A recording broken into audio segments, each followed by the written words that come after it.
সেনেগালের বিপক্ষে ফিলিপে কৌতিনহোকে নিয়ে স্কোয়াড ঘোষণা করতে যাচ্ছেন কোচ কার্লো আনচেলত্তি। ইতিমধ্যেই কোচের প্রাথমিক স্কোয়াডে আছেন কৌতিনহো, এমনটাই জানিয়েছে ব্রাজিলিয়ান গণমাধ্যমগুলো।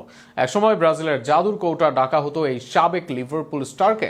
এরপর বার্সার কালো অধ্যায় ছাপিয়ে উঠতে পারেননি তিনি, তবে আবারও তাকে নিয়ে স্বপ্ন দেখা শুরু করছে সেলেসাও ভক্তরা। ব্রাজিলের মধ্যমাঠের জাদুকর ফিলিপে কৌতিনহো আবারও ফিরতে যাচ্ছেন জাতীয় দলের রঙে।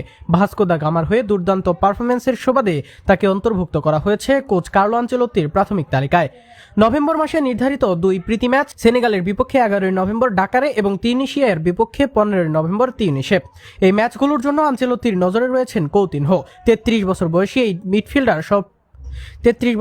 এই মিডফিল্ডার সর্বশেষ ব্রাজিল জার্সি গায়ে খেলেছিলেন 2022 সালের জুনে কোপা আমেরিকায়। এরপর ইউরোপে ইনজুরি ও ফর্মহীনতায় ভুগলেও দেশে ফিরে ভাস্কো দা গামার হয়ে আবারও জ্বলে উঠেছেন তিনি।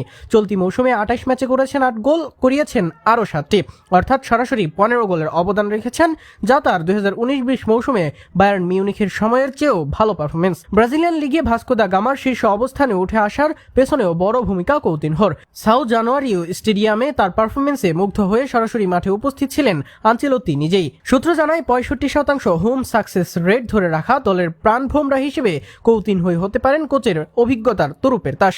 2010 সালে ব্রাজিলের হয়ে অভিষেকের পর কৌতিনহো জাতীয় দলে খেলেছেন 68 ম্যাচ, করেছেন 21 গোল। 3টি বিশ্বকাপ ও 2টি কোপা আমেরিকায় অংশ নেওয়া এই তারকা 2018 বিশ্বকাপে ছিলেন মূল একাদশের সদস্য। দীর্ঘ ইনজুরির পর এবার যদি সুযোগ পান, তবে তা হবে 3 বছরেরও বেশি সময় পর জাতীয় দলে তার প্রত্যাবর্তন।